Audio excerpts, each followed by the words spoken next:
제가 말씀을 나누는데 가장 편하면서도 가장 부담되는 것이 우리 빛가서분교회입니다. 왜 편하냐면 하나님 말씀대로 살아가려고 목사님부터 모든 성도님들이 한마음이 돼서 이렇게 신실하게 살아가시는 모습, 말씀대로 살아가려는 모습이 있기 때문에 굳이 이렇게 합시다 저렇게 합시다 라고 말씀을 안 드려도 알아서 잘 하시니까 편한데, 반대로 부담되는 거는 그렇게 살아가시기 때문에 제가 또 전하기에는 내가 전해도 될까라는 그런 부담감이 늘 있어요. 그렇지만 하나님 말씀은 두루 공평하기 때문에 또 함께 말씀을 나누길 원합니다. 제가 참 감사드립니다. 제가 2020년도에 코로나 걸렸을 때 기도 많이 해주시고 교회에서 여러 가지로 신경을 많이 써주셔갖고 얼마나 큰 힘이 되는지 모릅니다.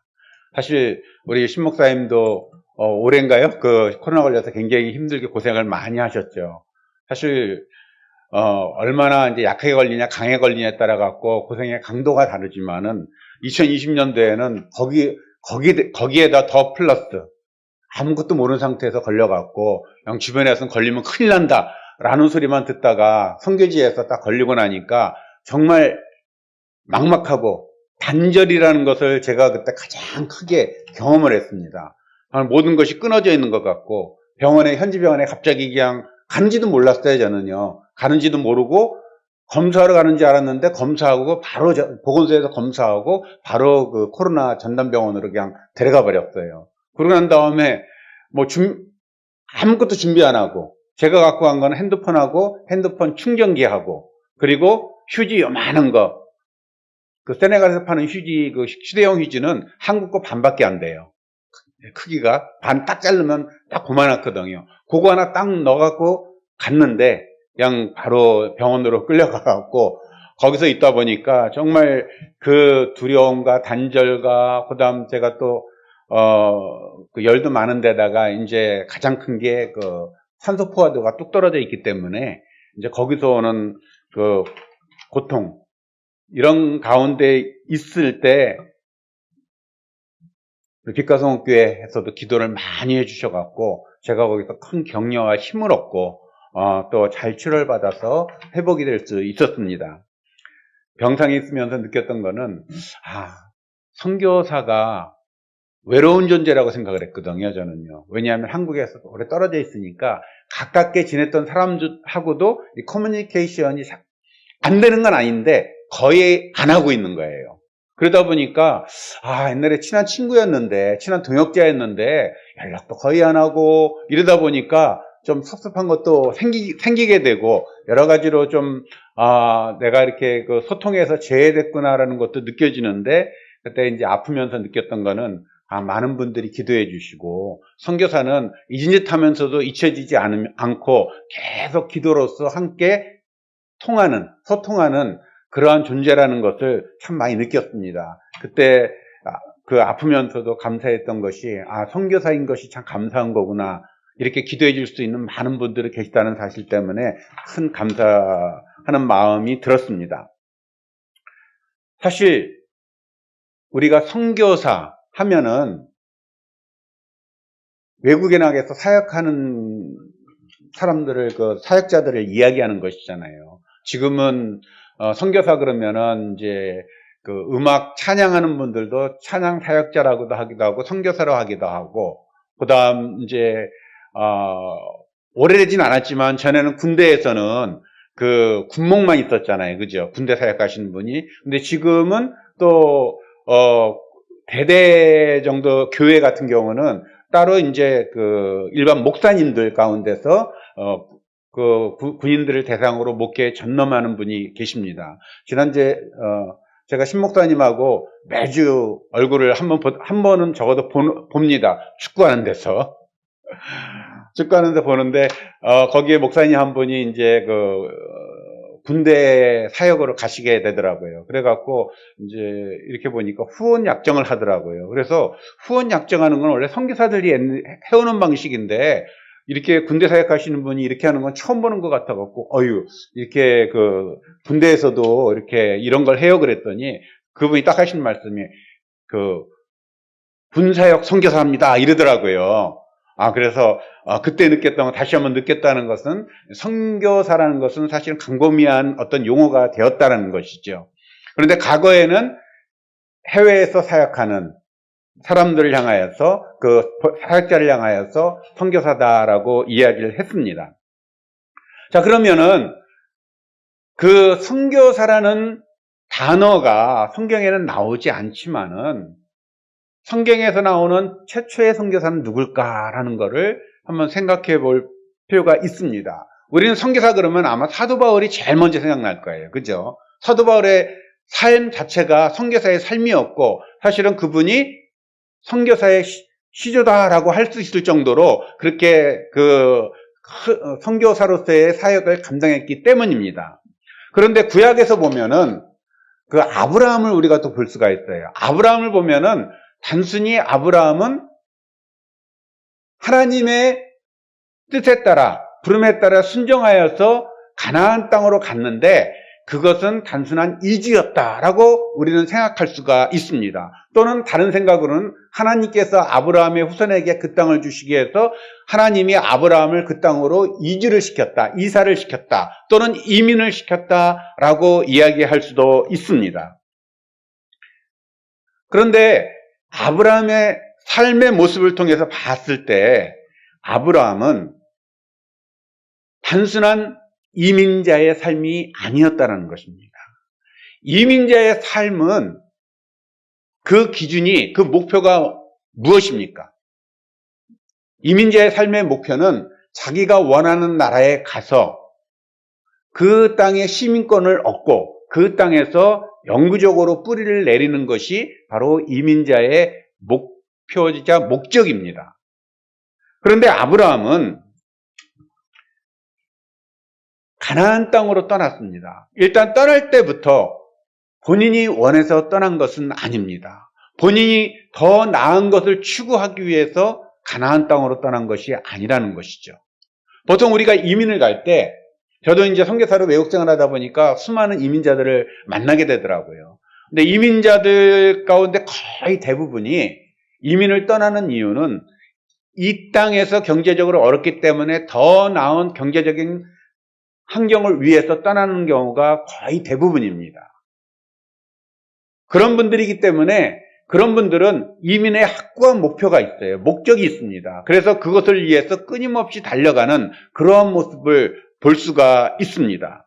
그리고 이민자들은 자신들이 이민을 했기 때문에 그 이민의 책임은 본인에게 있는 것입니다.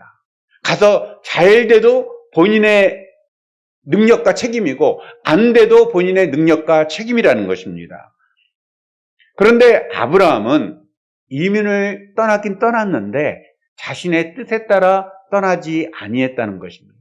하란 땅에서 잘 살고 있습니다. 하란 땅에서 우리가 일반적으로 아브라함은 굉장히 큰 부자로 알고 있잖아요. 그 하란 땅에서 잘 살고 있었는데 어느 날 갑자기 하나님께서 아브라함에게 말씀하셨습니다. 내가 너에게 지시하는 땅으로 가라라고 말씀을 하셨거든요. 그래서 아브라함은 그 말씀에 순종해서 떠났습니다. 하나님의 말씀에 순종하여 떠났을 때 이 아브라함에게 어떤 생각이 있었는지는 알 수가 없습니다. 그런데 만약에 저에게 하나님께서 선교사가 아닌, 그 당시에 선교사는 개념이 없잖아요. 그죠? 그러니까 단순히 하나님이 저에게 너 미국으로 떠나라, 또는 아프리카로 떠나라 라고 하셨을 때, 하나님께서 나를 그곳으로 떠나라고 하셨을 때는 하나님께서 나에게 더 좋은 곳으로 풍성하게 채워주실 것, 또 그곳에 가면은 나는 행복해질 수 있기 때문에 하나님께서 나를 그곳으로 떠나라고 하신 것이다 라는 생각으로 떠날지도 모릅니다. 일반적인 경우에. 그런데 아브라함은 사실 일반적인 경우거든요. 선교사라는 특별한 어떠한 직분이 있어갖고 떠난 것이 아니라 잘 살고 있는데 떠나라 라고 했기 때문에 떠났습니다.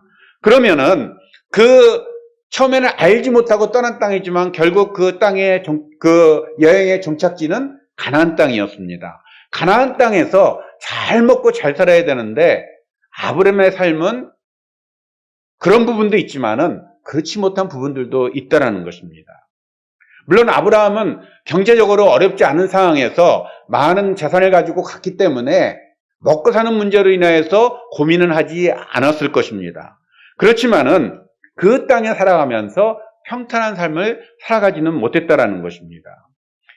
이민을 간 그 땅에서 전쟁이 일어나서 사랑하는 조카, 그 식서들까지, 그 재산까지 다 포로로 잡혀가는, 끌려가는 그런 엄청난 일을 경험했습니다. 그러다 보니 아브라함은 그 사랑하는 조카를 구하기 위해서 직접 데리고 있던 그 사병이죠. 사병을 데리고 가서 전투를 벌였어요. 그래서 승리해서 다시 그것을 되찾아오는 그러한 일을 했거든요. 우리는 이 내용을 보면은 그때 그런 일이 있었나 보다 라고 생각을 하지만 사실 아브라함에게 있어서는 끔찍한 경험이었다는 것입니다. 전투에서 총칼을 들고, 그땐 총이 없었죠. 칼을 들고 싸운다. 이거는 보통 끔찍한 일 아니거든요. 우리가 영화에서 보면은 무협 영화 같은 데 쫙 보면 막 싸우고 칼로 막 이러면은 그냥 그 주인공이 이기나 지나 이런 데 관심을 쫓다 보니까 그 장면의 끔찍함이 눈에 별로 안 들어오지만은 사실은 그러한 일이 막상 벌어지게 되면은 굉장히 끔찍한 상황이거든요. 그러니까 우리도 우리 주변에서 누가 주먹 다짐하면서 싸운다라고 그랬을 때 정말 피가 튀겨가며 싸우는 모습을 옆에서 보면은 그리고 내가 사랑하는 사람 또는 가까운 사람이 그렇게 막고 있다고 그러면은 우리들의 마음속에서 그 싸우는 것에 대한 흥미진진함이 아니라 거기에 파상되어지는 그 잔인함과 그런 것 때문에 우리는 몸서리 치는 것이 아주 정상적이라는 것입니다. 그런데 아브라함은 단순한 주먹 다짐이 아닙니다. 주먹 다짐이 아니라 칼을 들고 창을 들고 싸우는 그런 전투에 직접 참여를 했다는 것입니다. 그러니 아브라함은 이 일을 통하여서 아브라함이 장군 출신도 아니거든요. 군인 출신도 아니거든요. 그렇기 때문에 이 일로 인하여서 우리가 알지 못하는 그런 트라우마를 겪을 수 있다는 것입니다. 또한 아브라함은 잘 먹고 잘 살기 위해서 떠났다고 생각되어지는 가나안 땅에서 큰 흉년을 만났습니다. 그것도 그 흉년으로 인하여서 애국까지 내려갔는데 거기서 무사히 잘 살다가 다시 올라온 것이 아니라 사랑하는 아내를 거의 빼앗길 뻔한 일을 경험했다는 것입니다. 그것도 한 번이 아니라 2번을 경험했습니다. 아비멜렉 왕에게도 또 한 번 그러한 일을 경험했거든요. 사실 우리도 그렇잖아요. 옛날이나 오늘날이나 정상적인 사고를 가진 그 나라나 그 사회 속에서 부부 관계에 있어갖고 내 배우자가 어떠한 일을 당한다라고 했을 때, 또 내 배우자를 빼앗긴다라고 했을 때 거기서 오는 그 충격은 엄청 큰 거거든요. 그러다 보니까 그 상처를 한다던가 배우자가 세상을 떠난다던가 또는 사랑했는데 어떤 이유 때문에 이혼을 했다라고 했을 때 그 부부가 겪는 그 마음의 큰 고통은 굉장히 크다고 합니다. 물론 서로 미워해갖고 이혼하는 경우는 안 그렇겠지만은 어떤 사정이 있어갖고 이혼하는 경우는 그런 분들도 마음에 큰 그 충격을 받아갖고 굉장히 힘든 시간을 보낸다고 합니다. 아브라함은 사라를 2번이나 빼앗길 뻔한, 정말 사랑하는 아내인 사라를 2번 빼앗길 뻔한 그러한 일을 경험합니다. 얼마나 큰 고통이겠습니까? 또한 그 아브라함은 이것뿐만 아니라 자녀를 낳았는데 그 이삭을 먼저 낳았으면, 장자로 낳았으면 아무 문제가 없었을 텐데 하갈을 첩으로 들이면서 이스마엘이라는 아들을 장자로 낳음으로 인하여서 나중에 이삭이 태어났을 때 그것으로 인하여서 그 부인 간의 갈등, 그 아들들 간의 어떤 갈등, 이러한 것 때문에 아브라함은 그 삶이 평탄하다라고는 얘기할 수 없었다라는 것입니다. 이런 모습만 봤을 때 아브라함은 그 가나안 땅에서 나름대로 잘 살기도 했지만은 많은 고통과 어려움을 겪었다는 것입니다. 그런데 우리는 이런 아브라함의 삶의 모습만을 보고서 아브라함의 삶이 실패자다, 그 땅에서 성공자다라고 판단할 수가 없습니다. 그런데 더 한 걸음 나아가서 이러한 모습이 아니라 신앙인으로서의 아브라함의 모습, 하나님을 경외하는 자로서의 아브라함의 모습을 바라봤을 때 이 아브라함이 가나안 땅에서 살아온 삶은 성공적인 삶이었을까, 실패한 삶이었을까라는 것을 생각해 볼 수가 있다는 것입니다.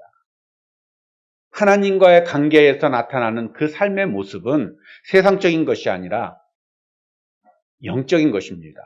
그러한 측면에서 바라봤을 때 아브라함의 삶은 단순히 그 땅에 가서 잘 먹고 잘 살기 위해서, 가족들을 보호하기 위해서, 그 땅에서 풍요를 누리기 위해서 살아간 것이 아니라 그 이방 땅 가나안 땅에, 그 땅에 살아가면서 선교사적인 삶을 살아갔다라는 것을 우리는 생각해 볼 수가 있습니다.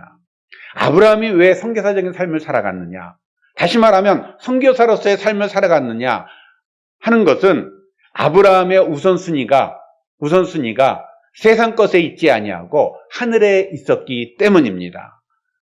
첫 번째로는 아브라함은 하나님을 신뢰하는 사람이었습니다. 하나님을 신뢰하는 사람이었어요. 그래서 창세기 12장 1절에서 여호와께서 아브라함에게 이르시되 너는 너의 고향과 친척과 아버지의 집을 떠나 내가 내게 보여줄 땅으로 가라. 내가 너로 큰 민족을 이루고 내게 복을 주어 내 이름을 창대하게 하리니 너는 복이 될지라. 자, 여기서 보면은 하나님께서 뜬금없이 아브라함을 불러갖고 떠나라고 그러거든요. 떠나라고 하면서 이런 복을 줄 것이다라고 말씀을 하셨지만은 잘 살고 있는 아브라함에게 하나님께서 떠나라고 했을 때 일반적으로 우리 같으면 주저하잖아요. 주저할 수밖에 없잖아요. 사실 그 아브라함 시대적인 그 배경을 보면은 아브라함이 살고 있는 그 하란은 메소포타미아 지역이거든요. 그 지역이기 때문에 굉장히 풍요로운 지역이에요. 또 가나안 땅을 생각하면 우리가 못 살고 힘들고 어려운 땅이라고 생각되지만은 실제 가나안 땅은 또 그 시대에 풍요로움을 누리고 있는 땅이었거든요. 그럼에도 굳이 비교를 한다면은 그 페르시아 지역 그쪽이 더 풍요로운, 더 잘 사는 나라였다는 것입니다. 그렇기 때문에 더 잘 사는 나라에서 좀 더 가난한 나라로, 좀 더 열악한 땅으로 이 아브라함은 부름을 받았습니다. 왜냐하면 그 당시에 이 땅을 떠나 다른 데로 가라 그러면은 그 풍요로운 땅보다 더 나은 곳은 없기 때문에 아무래도 그 땅은 미지의 땅이고 힘들고 어려운 땅이 될 수밖에 없다는 거죠. 그럼에도 불구하고 아브라함은 순종하며 떠났습니다. 이 순종하며 떠나는 이것이 바로 선교사와 같은 그런 마인드라는 것입니다. 선교사들이 사실 선교를 떠나지만은 내가 어느 날 갑자기 내가 선교사로 떠날 거야 라고 해서 떠나는 사람은 아마 거의 없을 거예요. 우리 장로님 형님도 선교사님으로 귀한 사역을 감당하셨는데 선교사로 떠나야 할 때는 그만큼 하나님의 부르심이 있기 때문에, 하나님의 강력한 부르심이 있기 때문에 떠나는 거거든요.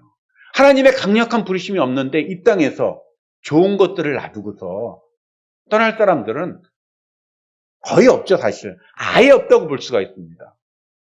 그런데 이 땅에 아무리 좋은 것을 가지고 있다 할지라도 하나님의 강력한 부르심이 있을 때는 정말 주님을 신뢰하는 자라면은 그것을 다 내어놓고 그 주님의 말씀에 순종하면서 떠날 수 있는 것이죠. 사실 이거는 선교사뿐만 아니라 우리 신 목사님도 목회자로서의 부름을 또 받았잖아요. 이 부름 받은 건 역시 더 세상적으로 봤을 때는 더 나은 것을 놔두고 떠나는 거거든요. 사실 목회자에게 있어갖고 그 세상적으로도 성공했다라고 했을 때는 그 대형교회 목사님들은 누리는 게 뭐 보통 사람보다 훨씬 많이 누리잖아요. 대접받고 뭐 여러 가지로 그렇게 풍요롭게 살잖아요. 풍요롭게 사는데 그거는 일부 목사님들의 모습이고 사실 대부분의 목회자들은 힘들고 어려운 길을 걷고 있거든요. 우리가 한국 땅에 살기 때문에 뭐 굶어 죽을 일은 없지만은 옷을 못 입고 그냥 추위에 떨 일은 없지만은 그러나 목회자의 삶 자체가 굉장히 힘들고 어려운 일입니다. 그렇기 때문에 목회자가 되어졌다라는 것은 바로 하나님의 강력한 부르심이 있기 때문에 그 부름에 순종하여서 주님 앞으로 나온 것입니다. 그런데 이것은 비단 선교사나 목회자뿐만 아니라 우리 그리스도인도 마찬가지예요. 우리 그리스도인들도 주님이 부르셨기 때문에 우리가 주님 앞에 나올 수 있는 것입니다. 사실 우리가 그리스도인으로 살아간다는 것 굉장히 불편합니다. 그렇죠? 불편하죠. 직장 생활하는데 그리스도인이기 때문에 불편한 일이 한두 가지가 아니잖아요. 군대 가갖고 그리스도인이기 때문에 불편한 일이 굉장히 많습니다. 그리고 내가 그리스도인이기 때문에 힘든 것도 많아요. 나는 주일날 교회 가야 되는데 고참이나 상관이 교회 못 가게 하면은 굉장히 힘들어지거든요. 그리고 그것을 인하여서 내가 억지로라도 가겠다라고 이렇게 뻗팅겼을 때 그 다음에 그 고참을 통하여서 돌아오는 그런 그 보복이라든가 안갚음이라든가 이런 것들이 있기 때문에 사실은 그리스도인으로 살아간다는 것이 굉장히 힘이 듭니다. 그럼에도 불구하고 그리스도인으로 살아간다는 그 자체는 바로 하나님이 부르셨고 그 부르심에 순종하며 나왔기 때문에 가능하다는 것입니다. 이런 측면으로 봤을 때 우리 성도님들의 삶도 그 삶도 선교사적인 부르심으로 살아가고 있다는 것을 우리는 다시 한번 알 수가 있는 것이죠. 우리 모두 주님의 부르심에 순종하여서 이 자리에 나온 사람들입니다. 이것은 하나님이 우리에게 주신 큰 은혜입니다. 또 우리가 주님을 향하여서 신뢰하는 마음이 있기 때문에 우리가 주님 앞으로 이렇게 나올 수 있는 것입니다. 그 두 번째로 아브라함의 삶의 모습을 가만히 살펴봤을 때 가나안 땅에 가서 아브라함은 그 땅의 문화와 그 땅의 사람들이 즐기는 것을 보고 그쪽으로 나아간 것이 아니라 아브라함의 삶 속에서 가장 중요한 것은 바로 하나님 앞에 제사를 드리는 것이었습니다. 예배를 드리는 것이었거든요. 그래서 12장 7절 8절에서 아브라함이 하나님의 지시한 땅으로 도착하자마자 제일 먼저 한 것이 제단을 쌓고 제사 곧 예배를 드린 것입니다. 여호와께서 아브라함에게 나타나 이르시되 내가 이 땅을 내 자손에게 주리라 하신지라. 자기에게 나타나신 여호와께 그가 그쪽에서 제단을 쌓고 거기서 베델 동쪽 산으로 옮겨 장막을 치니 서쪽은 베델이요 동쪽은 아이라. 그가 그곳에서 여호와께 제단을 쌓고 여호와의 이름을 부르더니. 이 아브라함의 삶은 어디를 움직일 때마다 하나님 앞에 제단을 쌓았습니다. 아브라함의 삶은 예배하는 삶이라는 것이죠. 예배는 하나님을 인정하고 그분께 우리의 마음을 표현하며 하나님이 하시는 말씀을 듣는 것입니다. 즉 예배는 하나님과 나와의 관계 그 자체를 말하는 것입니다. 그리스도인이라고 하면서 예배가 없다면은 그는 그리스도인이 아닙니다. 왜냐하면 하나님과의 관계가 끊어졌기 때문입니다. 이처럼 아브라함은 하나님을 신뢰하며 순종하는 자였고 무엇보다 예배를 중요하게 생각했던 자였습니다. 즉 오늘날로 얘기하면 아브라함은 하나님을 신뢰하여 그 말씀에 순종하여 낯선 이방 땅으로 떠나서 그것에서 예배를 통하여서 하나님을 영화롭게 한 그런 자라는 것입니다. 아브라함은 우상이 팽배한 가나안 땅에서 이민자의 삶을 추구하지 아니했습니다. 그는 그곳에서 나그네로 살아갔습니다. 그것에 음란한 종교, 그리고 악한 종교, 아이를 제물로 바치는 그런 종교를 따라가지 아니했고 또 그 종교를 통하여 나타난 그 음란한 문화를 따라가지 아니했다라는 것입니다. 그는 그 땅에서 하나님의 백성으로서 선교사적인 삶을 살았던 것입니다. 그래서 아브라함은 나는 이 땅에 거하는 거주자다. 이 땅의 시민이다. 라고 표현을 하지 아니했습니다. 그는 자신을 나그네로 표현을 합니다. 창세기 23장 4절에서도 아브라함은 사랑하는 아내 사라가 죽자 그녀를 매장하기 위해서 그 땅에 살고 있는 가나안 족속에게 매장지의 거래를 요구합니다. 그러면서 자신을 이렇게 표현합니다.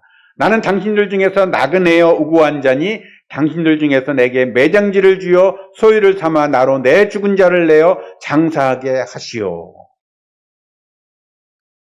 아브라함은 자신이 가나안 땅에서 거주자로서 토착민처럼 살아간다는 것은 곧 하나님을 떠나는 것과 똑같다라는 것을 알았습니다. 그래서 그는 하나님과 동행하기 위해서 이민자로서의 목표인 그 땅의 시민권, 그 당시에도 시민권이 있었겠죠. 그 땅에 살면서 왕의 인정을 받으면 시민권을 받는 것이니까요. 시민권을 가지고 사는 성공적인 삶을 선택하지 아니했습니다. 오히려 뿌리 없는 나그네의 삶을 살았습니다. 왜냐하면 아브라함에게 우선순위는 하나님을 신뢰하는 것, 하나님의 말씀에 순종하는 것이고 또 하나님 앞에 예배드리는 것이 우선순위였기 때문에 이방 종교의, 이방 문화의 것들을 쫓아가지 아니했다는 것입니다. 히브리서 11장 13절부터 14절을 보면 이 사람들은 다 믿음을 따라 죽었으며 약속을 받지 못하였으되 그것들을 멀리서 보고 환영하며 또 땅에서는 외국인과 나그네임을 증언하였으니 그들이 이같이 말하는 것은 자기들이 본향 찾는 자임을 나타냄이라 하였습니다.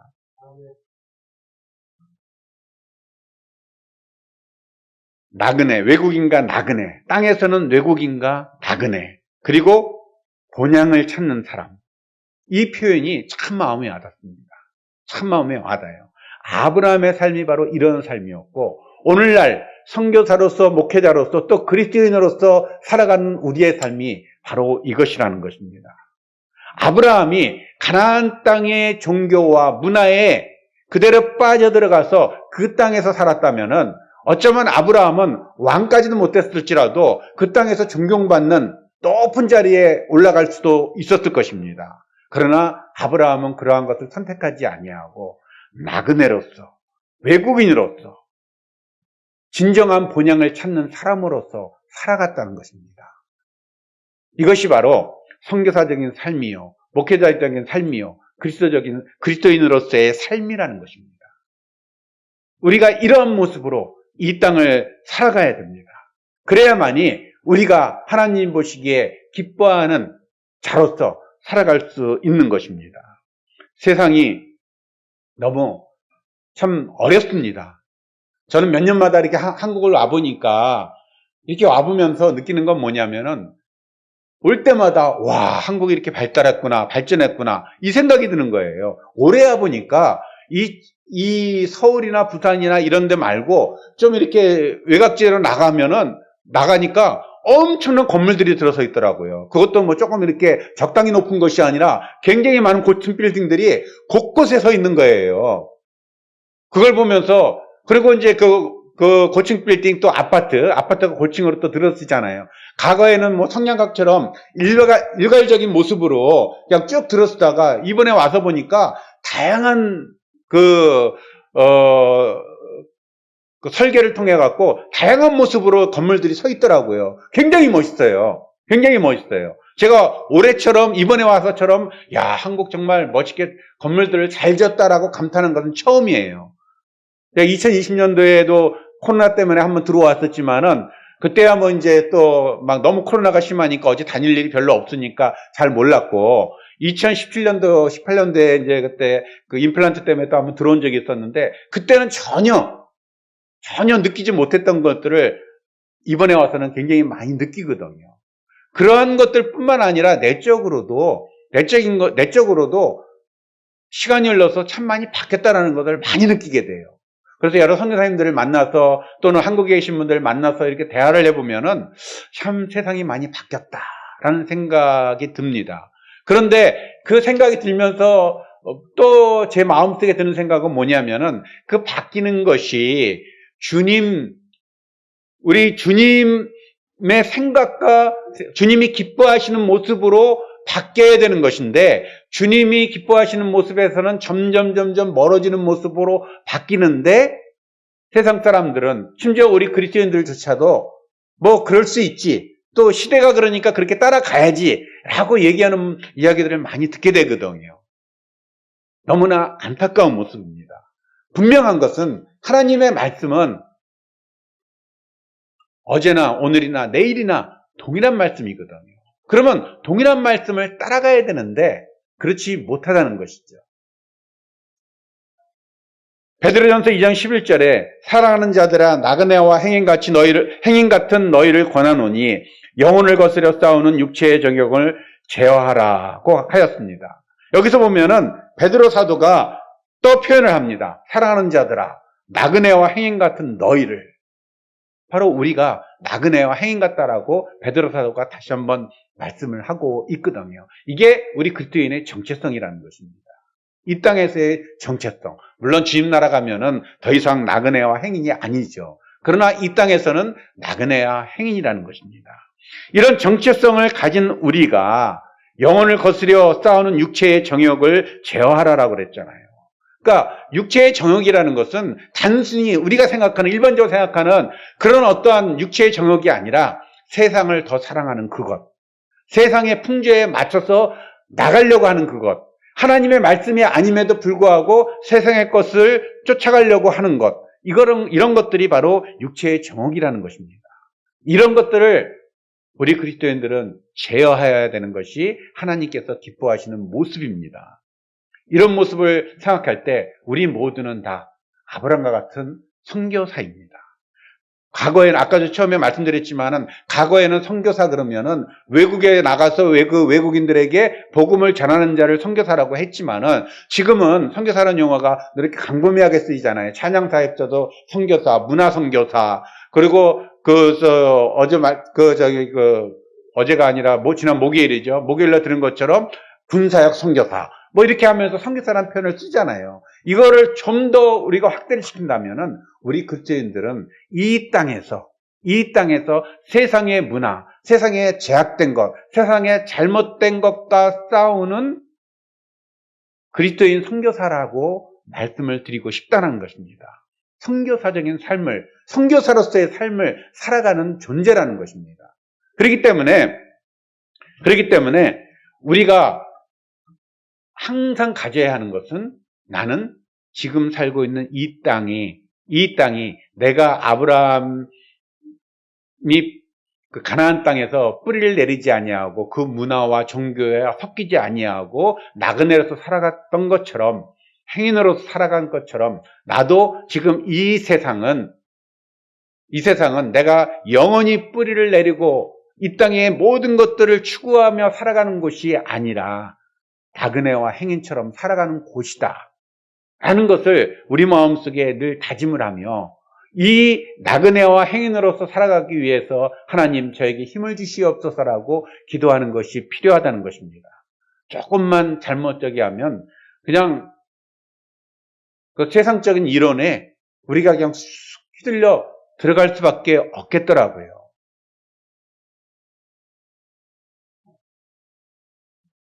그렇기 때문에 우리는 항상 선교사적인 삶, 아브라함이 선교사인 것처럼, 또 저 같은 사람이 만일 선교사가 아니라 우리 모두가 다 선교사라는 그러한 생각을 가지고서 우리가 이 땅을 살아간다면 우리의 삶은 주님 안에서, 세상에서는 실패자라는 그런 말을 들 수가 있습니다. 그렇지만은 주님 안에서는 성공하는 삶이 될 수가 있는 것입니다. 성공자의 삶입니다. 저는 제 삶을 이렇게 봤을 때 세상적으로는 사실 성공한 삶이 아니거든요. 우리 아내와 같이 이제 처갓집에 가면은 큰 오빠가 있는데, 큰 오빠는 교회를 안 다니세요. 그러면은 그분의 그 관점에서 보면은 저는 실패자예요. 실패자인데, 이제 이렇게 뭐라고는 안 그러지만은 느낌상 좀 이렇게 느껴지는 것은 그분이 추구하는 것과 제가 추구하는 것이 다르기 때문에 저는 제 삶이 만족하고 감사하고 늘 평안한데, 그분이 저를 바라보는 그런 관점은 그게 아니구나 라는 것을 종종 느끼거든요. 종종 느끼는데, 이제 감사하게도 뭐 저한테 대고 매저는 왜 이렇게 살고 있어? 뭐 이런 얘기를 안 하기 때문에 감사한 거지만은 그 어떠한 그 분위기, 눈빛 같은 게 느껴지잖아요. 그러니까 세상의 눈빛으로 봤을 때는 철저한 실패자일 수밖에 없지만은 그게 중요한 것이 아니라 하나님 안에서 내가 성공자인가 실패자인가 이것을 구별하는 것이 더 중요하다고 생각됩니다. 제가 생각하기에 빛과 소금교회 성도님들은 모두 다 이 땅에 살아가면서 한 번도 내가 이 땅의 정착민이다라는 생각을 갖고 살아간 적이 없는 줄 믿습니다. 그런 삶을 살고 있다라고 저는 확신하고 있거든요. 이 땅에서 살면서 나그네와 해인 같은 모습으로 이 땅에서 나타나는 그 육체의 정욕을 제어하기 위해서, 이기기 위해서 열심히 신앙생활 하시는 분이 여러분이라는 것을 확신하면서 여러분들을 축복합니다. 하나님께서 여러분들의 삶 가운데 늘 승리를 주시며 기쁨을 주시며 담대함을 주시며 지혜를 주시기를 축복합니다. 기도하시겠습니다. 아버지 하나님, 아름다운 공동체를 주께서 기억하여 주시고 이 공동체를 통하여서 더욱더 주님의 아름다운 일들이 많이 나타나 귀한 열매로 나타나게 하여 주시옵소서. 아버지 하나님, 주님의 사랑하시는 빛과 소금교회 하나님께서 아름답게 세워주시고 아름답게 사용하여 주시니 감사드립니다. 아버지 하나님, 사랑하는 모든 성도님들이 늘 나그네의 행인 같은 마음으로 이 땅에 뿌리를 내리려고 힘을 쓰는 것이 아니라 오직 하나님의 뜻에 맞춰서 하나님을 신뢰하는 가운데서 하나님 앞에 예배드리는 것을 기뻐하는 가운데서 살아갈 수 있는 성도님들이 되게 하여 주시옵소서. 그리고 세상 것에 대해서는, 악한 것에 대해서는 당연하게 그것을 뿌리칠 수 있고 노할 수 있고 승리할 수 있는 성도님들이 되게 하여 주시옵소서. 이 주님이 사랑하시는 교회 위에 아름다운 주님이 기뻐하시는 부흥의 역사가 날마다 일어나게 하여 주시옵소서. 예수님의 이름으로 기도드리옵나이다. 아멘.